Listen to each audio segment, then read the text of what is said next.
नमस्कार दोस्तों। तो हम लोग अनुपात समानुपात में, जैसा कि आप लोग जान रहे हैं कि अनुपात समानुपात पढ़ा जा रहा है और इसमें हम लोग आगे आज पढ़ेंगे, जहां तक पढ़े थे उसके आगे से। तो अनुपात समानुपात में अभी तक में हमने बता दिया है कैसे धन राशि को बांटा जाता है। ठीक है, अलग अलग दिए गए राशि को किस तरह हम बांटते हैं, तो इस पर चर्चा हमने पिछले दिनों किया था कि दिए गए राशि को कैसे बांटा जाता है। ठीक है, और अगर अंतर दिया हो तो कैसे हम एक एक लोगों को बताएंगे कितना कितना धन दिया गया है, इसके विषय में हम लोगों ने पढ़ा। अब हम लोग आगे पढ़ेंगे जैसे आय और व्यय से संबंधित। ठीक है, अगर सपोज दैट मान लिया जाए कि कोई व्यक्ति है, ठीक है, ए और बी मान लेते हैं, दो व्यक्ति हैं और दोनों की आय का अनुपात दिया गया है कि प्रति माह वेतन का जो अनुपात है वो दिया गया है और प्रति महीना व्यय का अनुपात दिया गया है। और कहा जाए कि बचत जो है, पहले के द्वारा बचत 900 रुपया होता है, दूसरे के द्वारा बचत 1200 रुपया होता है। तो बताइए पहले का वेतन कितना है और दूसरे का वेतन प्रति माह कितना है। ऐसे प्रश्न पूछे जाते हैं, वेरी वेरी मोस्ट इम्पोर्टेंट प्रश्न है। ठीक है, आज हम जितना भी बताएंगे बहुत महत्वपूर्ण चीज बताएंगे, उसे पूरा का पूरा क्लास करेंगे तभी आपको अच्छी तरह से समझ में आएगा। ठीक है, तो जो लोग नए हैं वे लोग सब्सक्राइब कर लें और जो लोग सब्सक्राइब नहीं किए हैं सब्सक्राइब कर लें, बेल आइकन का बटन दबा दें ताकि सूचना तुरंत मिल जाए। ठीक है, तो चलिए हम लोग देखेंगे। सपोज दैट मान लेते हैं यहाँ पर कि अगर अनुपात में दिया गया कि ए व बी के आय का अनुपात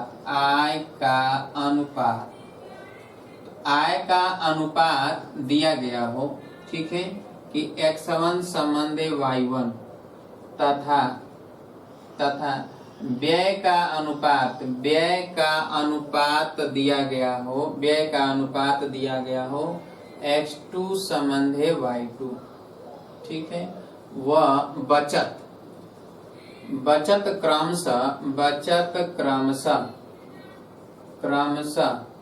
बचत जो है क्रमशः P1 व P2 रुपया है। तो प्रत्येक का वेतन ज्ञात कीजिए। ठीक है, तो प्रत्येक का वेतन कैसे निकालेंगे, तो यानी अब देखिए समझिए पहले कि यह जो है ए के लिए है, तो ए का मान लिया जाए कि ए का जो आय है, ठीक है, तो ए का जो आय है तो ए का आय क्या होगा, ए का आय हो जाएगा x1 इंटू के, अनुपाती भाग के मान लिया गया। ठीक है, और b का आय होगा, यहाँ पर b का आय लिख देते हैं, b का आय, तो b का आय हो जाएगा y1 इंटू के। ठीक है, और a का व्यय जो हो गया वह हो गया x2 इंटू एम कर देते हैं, x2 इंटू एम, तो x2 इंटू एम, और b का व्यय तो b का व्यय लिख देते हैं y2 इंटू एम। ठीक है, तो a का जो बचत होगा तो वो क्या हो जाएगा, तो x1 इंटू के, आय में से व्यय को घटा दें, तो x2 इंटू एम बराबर P1 दिया है। और b का बचत दिया है, तो b का बचत क्या होगा, तो b का बचत y1 इंटू के माइनस y2 इंटू एम बराबर P2 दिया है।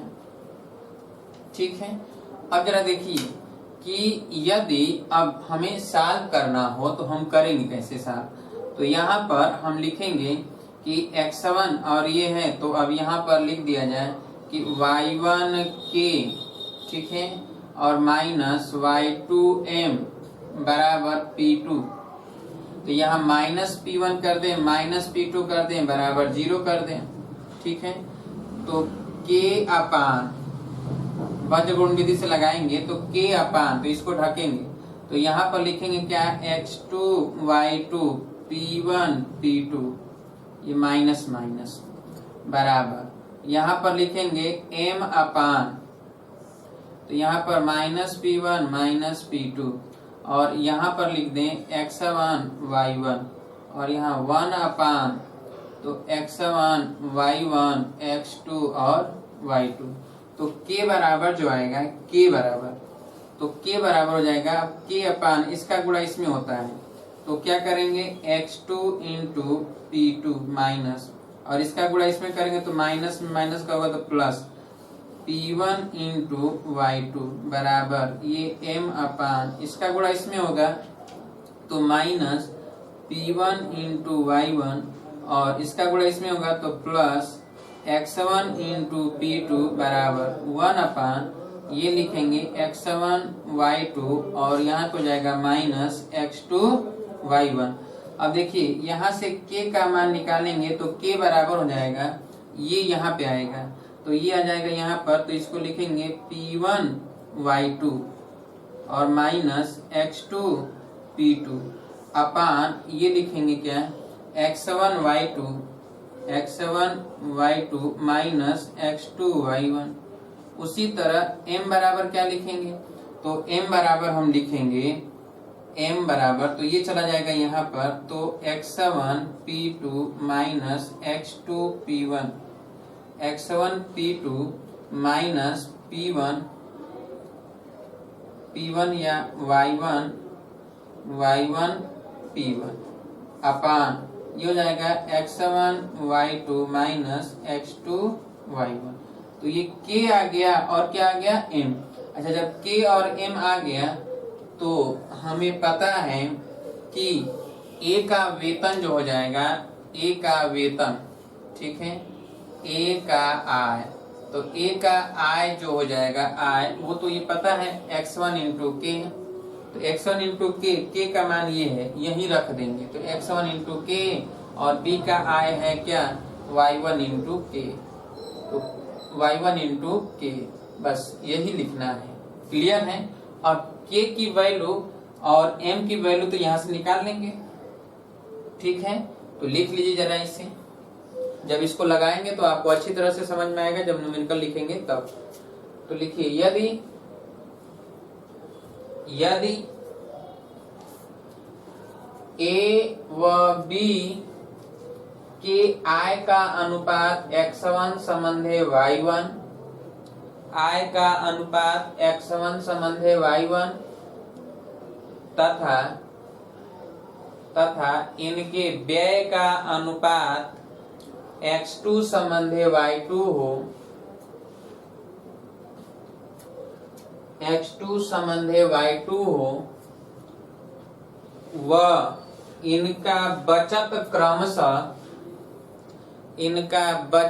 क्रमशः P1 व P2 रुपया हो, P1 व P2 रुपया हो, तो लाइन छोड़ दीजिए। माना आय का अनुपाती भाग k तथा व्यय का अनुपाती भाग m है। आय का अनुपाती भाग k तथा व्यय का अनुपाती भाग m है। व्यय का अनुपाती भाग m है।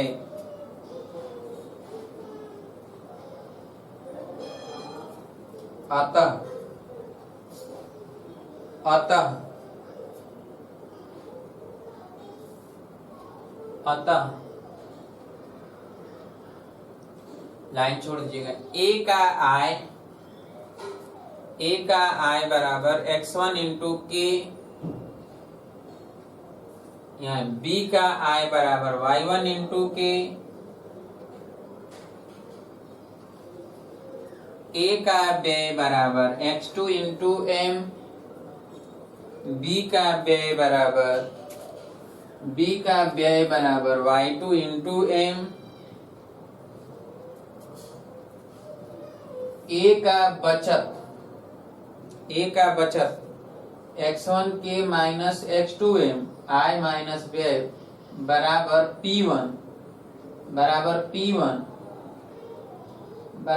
P1 या x1 इंटू के minus x2 into m minus P1 बराबर 0। इसी प्रकार B का बचत बराबर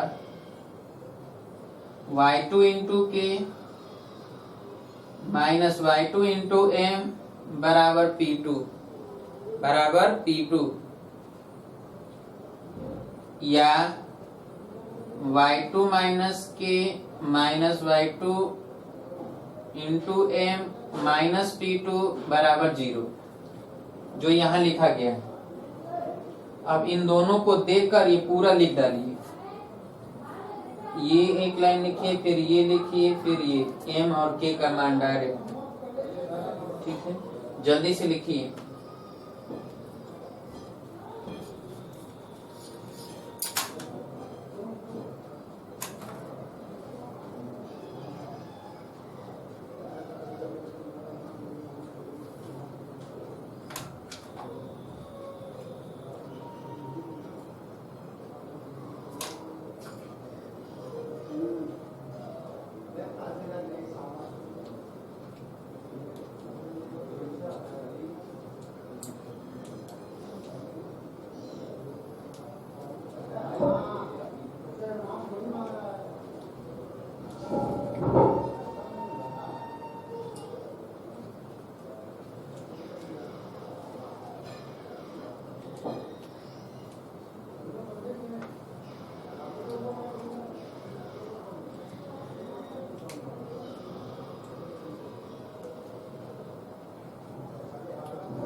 हो गया।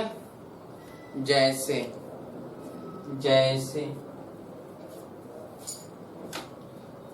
ये केवल याद रखिएगा, k और m के लिए वैल्यू ज्ञात करना। ये x1 x2 y2 p1 p2 p1 p2 x1 y1 x1 y1 x2 y2।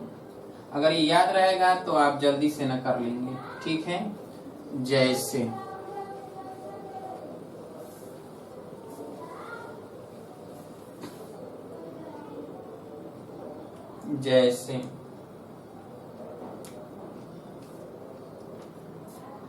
लिखिए, A व B के आय का अनुपात, A व B के आय का अनुपात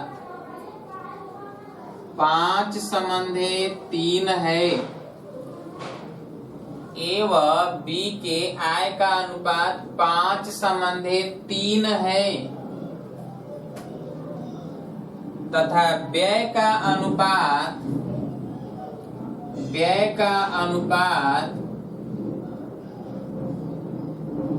3:4 है। व्यय का अनुपात 3:4 है। यदि ये प्रतिमा 1500 तथा 700 रुपये का बचत करती हूँ, यदि प्रतिमाह क्रमशः 1500 व 700 रुपये का बचत करते हूँ, तो इनका वेतन क्रमशः प्रतिमाह क्या है? इनका वेतन प्रतिमाह क्या है?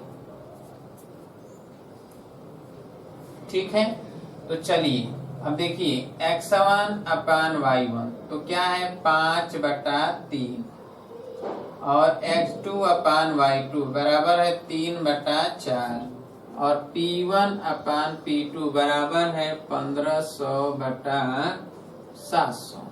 ठीक है, इतना तो दिया है। अब हम क्या करेंगे कि तुरंत इस पर आएंगे। ठीक है, और इसके लिए हम क्रम से पहले ये लिख दें तो 5 3, ठीक है, और 3 यहाँ पर 4, ठीक है, 3 4 तो यहाँ पे -1500 तो -700 यही लिखना होता है। ठीक है, अब हमें क्या करना है कि k के नीचे लिखना है, k बराबर लिखना है, तो k के लिए हम क्या लिखेंगे? ठीक है, तो k के लिए आपको लिखना है k, तो k के लिए तो k पहले निकालना है, तो k के लिए फार्मूला अगर नहीं याद है तो हम बनाएंगे इस तरह लिखने के बाद। k के लिए यहाँ पर लिखेंगे क्या 3 4 -1500 और -700। ठीक है, और फिर यहाँ m के लिए लिखेंगे क्या, तो यहाँ पर लिखेंगे -1500 और -700 और ये 5 और 3 ये लिखा जाता है, और फिर 1 अपान लिखा जाएगा ये 5 3 3 और 4। चलिए अब यहाँ पर k अपान इसका गुणा होगा तो 7 के लिए कितना हो जाएगा 2100 तो -2100, और इसका गुणा होगा तो प्लस 15 चौके 60 6000 बराबर m अपान इसका गुणा होगा 15 3 45 तो -4500, और इसका गुणा होगा तो प्लस 3500। ठीक है, प्लस 3500। अब यहाँ पे हो जाएगा कि 1 अपान 5 चौके 20 और -9। अब चलिए कि k और m का वैल्यू हमें निकालना है, k और m की वैल्यू। तो चलिए k और m की वैल्यू निकाल लेते हैं। इसको साफ करेंगे तो 6000 में से 2100 निकल जाएगा। ठीक है, तो k अपान 6000 में से 2100 जाएगा तो 0 0, और 10 में से 1 जाएगा 9, 5 से 2 जाएगा 3, 3900 होगा। और m अपान यहाँ 4500 में से 35 हो जाएगा, तो माइनस आ रहा है, थोड़ा अंक गलत लिखा गया है इसलिए माइनस आएगा, कोई बात नहीं। यहाँ हम न्यूमेरिकल सॉल्व कर रहे हैं तो यहाँ पर -1000 होगा और ये 1/11, तो k का मान कितना आ गया तो 3900/11, और m का मान कितना आ गया तो -1000/11। इसलिए a का आय जो हो जाएगा, a का आय, तो a का आय प्रतिमाह हो जाएगा x1 × k। तो x1 कितना है 5 है, तो 5 गुणे ये 3900/11। ठीक है, 11 गुणा भाग करके निकल जाएगा। b का आय हो जाएगा तो यहाँ पर 3 है तो 3 गुणे 3900/11। सॉल्व कर लीजिए, जल्दी से सॉल्व करिए।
गया।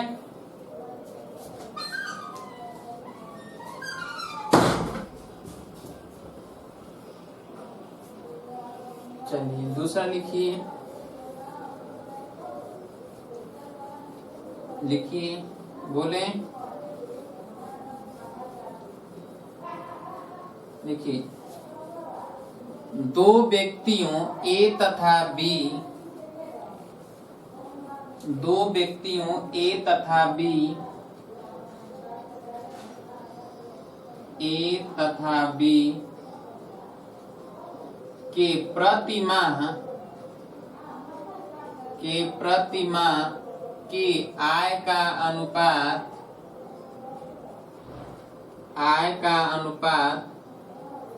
3:2 है तथा व्यय का अनुपात 1:2 है, 1:2 है यदि ये क्रमशः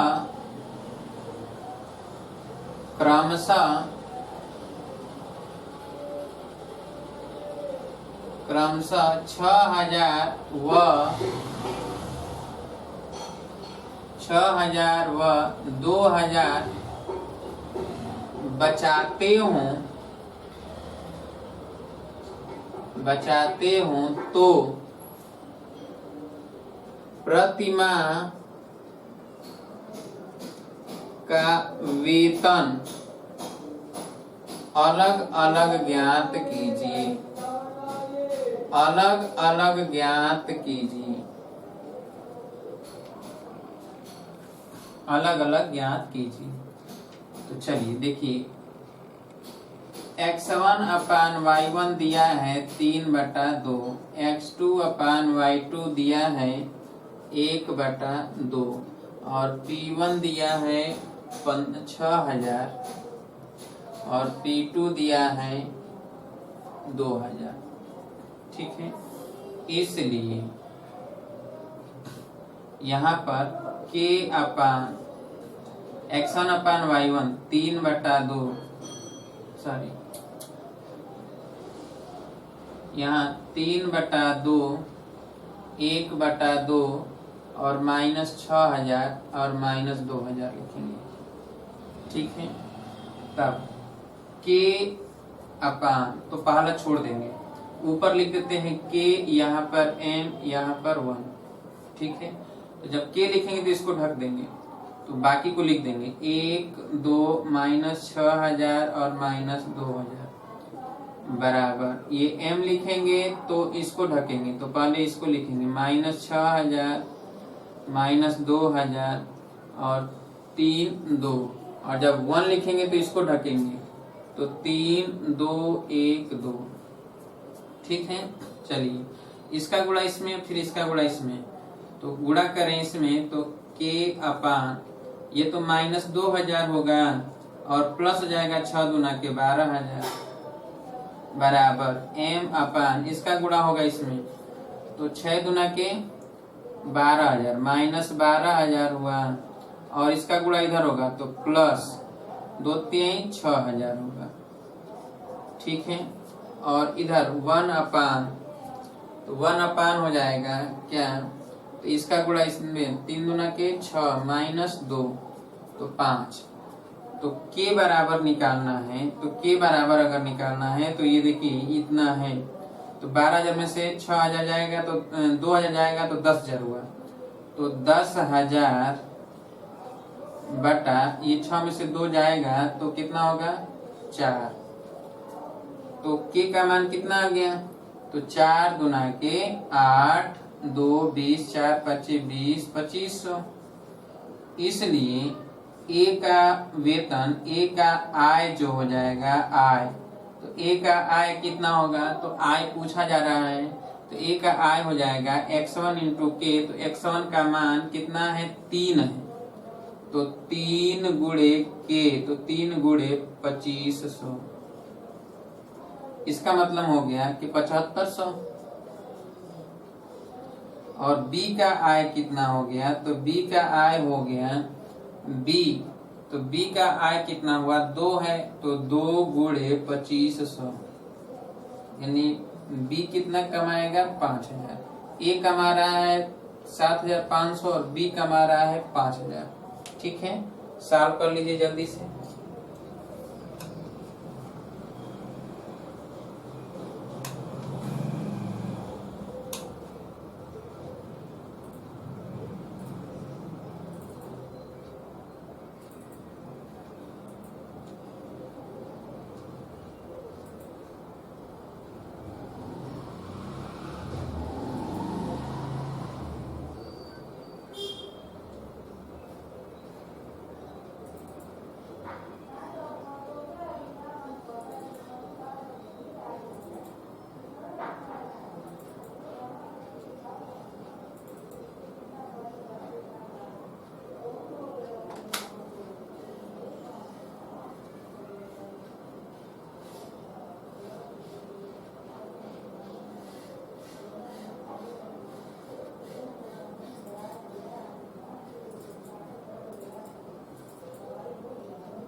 हो गया।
हो गया, चलिए लिखिए।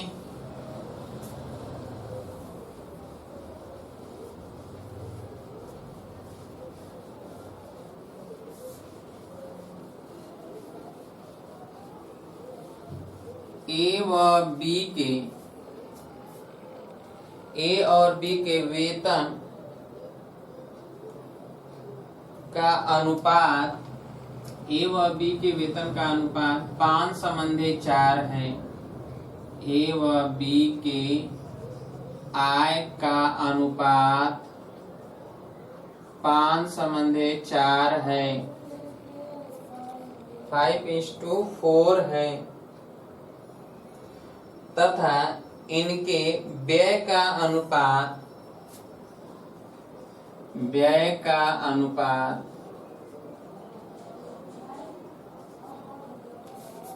3:2 है। यदि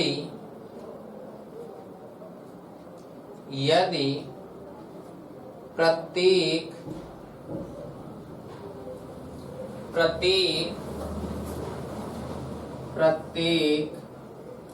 800 बचाते हूँ तो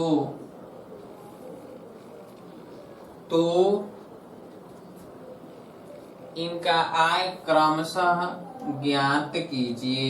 इनका आय क्रमशः या अलग अलग ज्ञात कीजिए। तो चलिए दिया गया है कि x1 अपान x2 यानी x1 और y1 दिया है। x1 और y1 कितना दिया है? x1 और y1 दिया है 5 समंधे 4, x2 और y2 दिया है 3 समंधे 2, और p1 और p2 दिया है ये 800 दिया है। ठीक है, तो चलिए यहाँ पर हम लिख दें k, यहाँ लिख दें m, यहाँ लिख दें 1। k के नीचे लिखेंगे क्या? 5/4, यहाँ पर 3/2, यहाँ -800 लिखना है। ठीक है, अब चलिए हमें आय ज्ञात करना है अलग अलग। तो हम k का मान निकाल लें और m का मान निकाल लें। तो k के नीचे तो इसको ढकना है। 3 2 -800 और यहाँ पर m, तो m के नीचे -800 और ये 5 4 और यहाँ 1 लिखेंगे तो ये 5 4 3 2। तो चलिए गुणा करते हैं इसका। तो k के नीचे 8 3 2400 -2400, ठीक है, और प्लस 8 दूना के 1600, ठीक है, और ये m के नीचे 8 चौके 32 -3200 और प्लस 8 5 40, 8 5 40, तो ये 4000 व्यय हो रहा है तो माइनस होगा। ठीक है, और ये 1 अपान ये 5 दूना के 10 -12। तो चलिए यहाँ पर हम देखेंगे कि 24 के अपान यहाँ पर कितना है? तो 24 और 1600, 24 में से 1600 जाएगा तो 800। ठीक है, और m अपान यहाँ पर 32 है, ये 4000 है तो ये भी 800, तो प्लस 800, और ये 1 अपान ये 10 है, ये 12 है, तो कितना हो जाएगा? 2 हो जाएगा। इसका मतलब k का मान जो आएगा, ठीक है, तो ये -2, k का मान आ जाएगा -800 बटा -2 यानी 400। तो k का मान 400 आ गया। तो a की जो आय होगा, a की आय कितना होगा? तो a की आय यहाँ पर 5 है ना, तो 5 गुणे 400 यानी 2000। और b का आय कितना होगा? तो b का आय 4 है यहाँ पर, तो 4 गुणे 400 बराबर 1600। तो लिख लीजिए जल्दी से।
हो गए।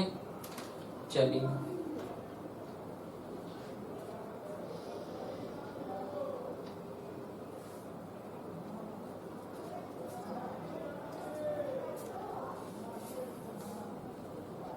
अगला लिखिए।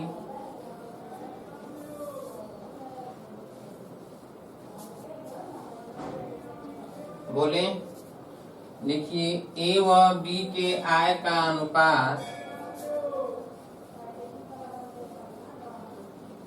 ए व बी के आय का अनुपात 3:2 है। आय का अनुपात 3:2 है तथा व्यय का अनुपात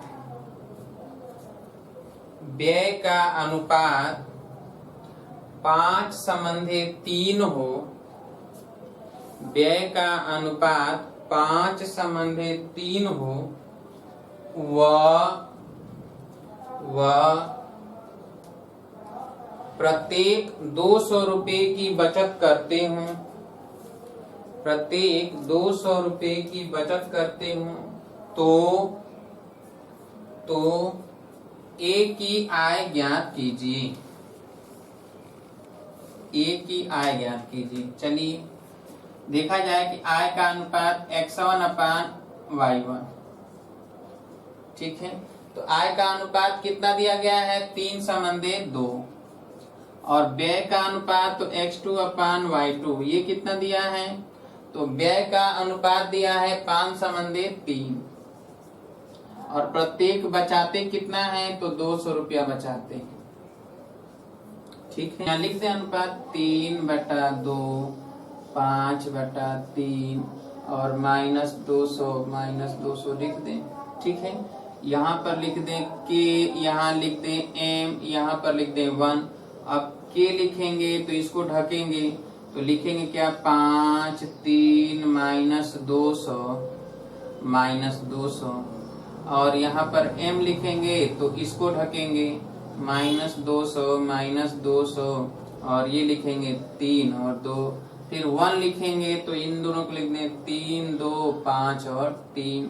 अब देखिए तो के अपान लिखेंगे, इसका गुणा कर दें तो 5 दूना के 10, 1000 माइनस और प्लस 3 दूना के 6, तो ये 600 हो गया, बराबर m अपान लिखेंगे तो इसका लिख दें -400 और इसका गुणा कर दें +600, बराबर 1/3 तो लिखे 9 -10, ये तो -1 हो गया। तो k का मान निकालें तो ये कितना हो जाएगा -400, तो -400 बटा -1 यानी 400 और m का मान निकालेंगे यहाँ से तो ये 200, तो यानी 200 बटा -1 बराबर -200। माइनस का मतलब हानि हो रहा, व्यय हो रहा है। अब हमें तो निकालना है क्या, आय, तो a की आय अगर निकालना है आय, तो a की आय कितना हो गया, ये 3 है ना, तो 3 × 400, इसका मतलब 1200। और b की आय अगर निकालना है तो यहाँ 2 है, तो 2 × 400 बराबर कितना हो जाएगा 800। सॉल्व कर लीजिए, ए का पूछा गया था।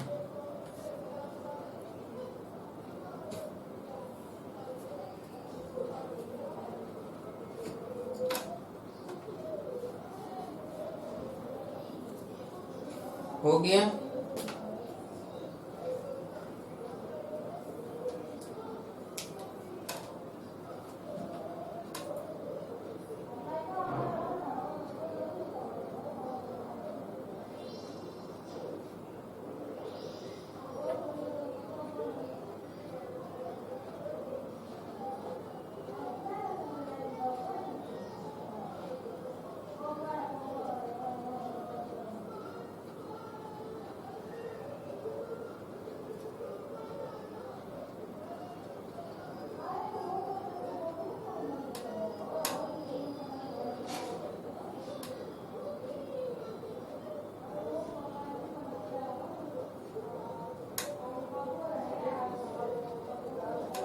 हो गया।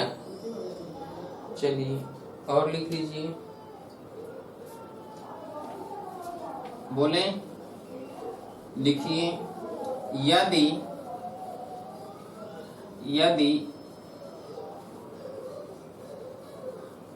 ए व बी ए, बी और सी के मासिक वेतन का अनुपात ए, बी और सी के मासिक वेतन का अनुपात ए, बी, सी के मासिक वेतन का अनुपात 2:3:5 है। 2:3:5 है। यदि सी का मासिक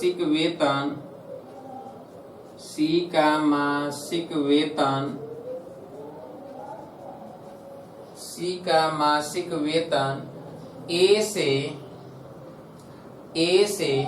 1200 रुपया अधिक हो, ए से 1200 रुपया अधिक हो तो बी का वार्षिक आय ज्ञात कीजिए। बी का वार्षिक आय ज्ञात कीजिए। बी का वार्षिक आय, ये मासिक है, ठीक है, वार्षिक निकालना है, यानी एक महीने का निकाल कर और उसके बाद 12 से गुणा कर देते हैं। चलिए, ये ए, बी, सी के मासिक आय का अनुपात दिया है और ए से सी, तो चलिए सी और ए ये है, सी है, इनका अंतर कितना है? 3 है ना, यानी 3 भाग का मान है 1200, तो 1 भाग का मान हो जाएगा 1200/3 यानी 400 आया।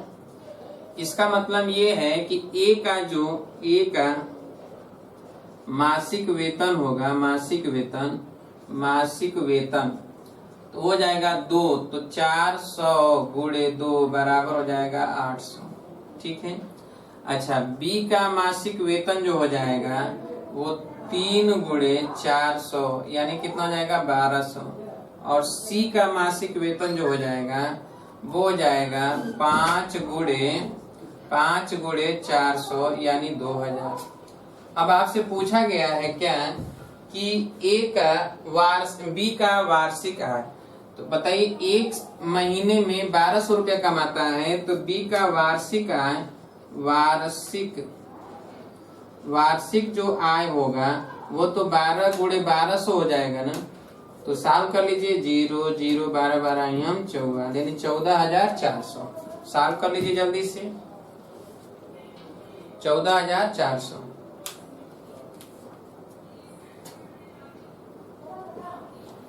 हो गया।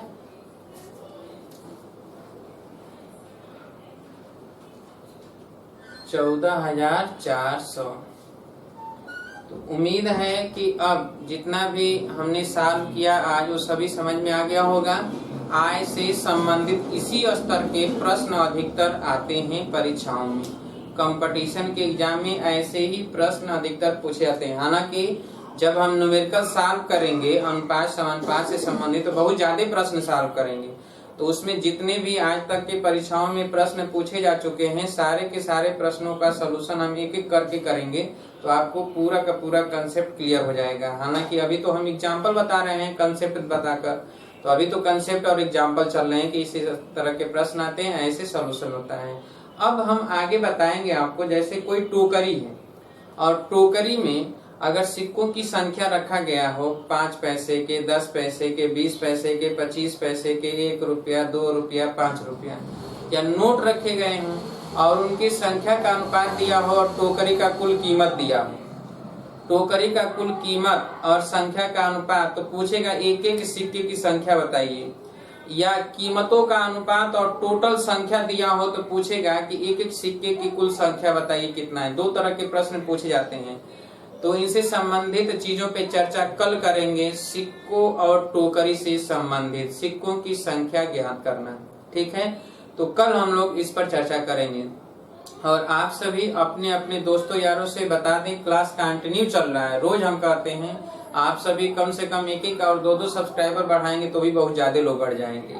और हाँ, एक सूचना ये था कि कक्षा 11 की क्लास हम शुरू कर चुके हैं। कोई भी आपके परिचित में दोस्त यार हो उसे बता दीजिए 7:30 बजे शाम को क्लास पर डे चल रहा है, प्रतिदिन चल रहा है।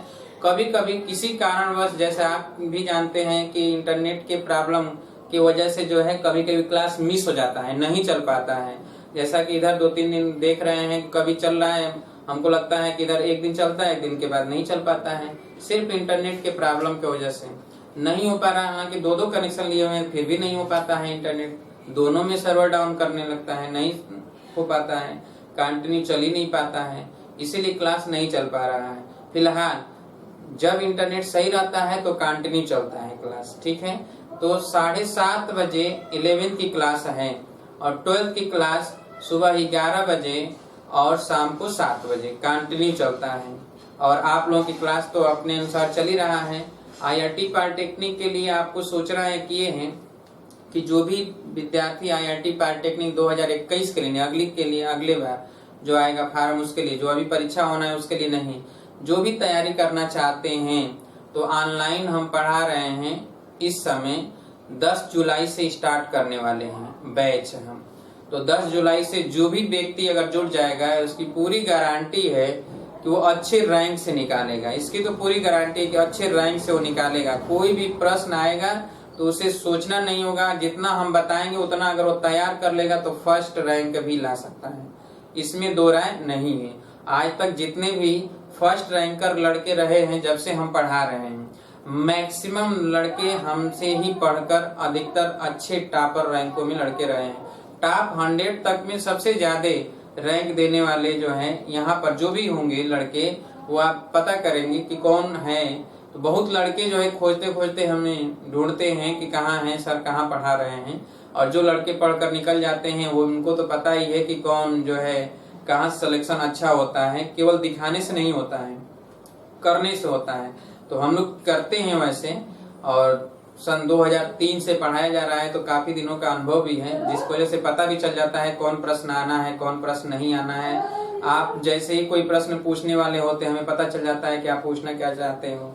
तमाम बातें हैं और उसके लिए पूरी तैयारी है। और जो भी मटेरियल होगा वो मटेरियल भी आपको समय समय पर दिया जाएगा। टेस्ट कंटिन्यू होगा, उसमें टेस्ट की प्रक्रिया भी कंटिन्यू रहेगा। और उसमें प्रति सब्जेक्ट मैथ के लिए 250 रुपया है प्रति महीना, 1 महीने का 250। उसी तरह फिजिक्स का 1 महीने का 250 और केमिस्ट्री का भी 1 महीने का 250।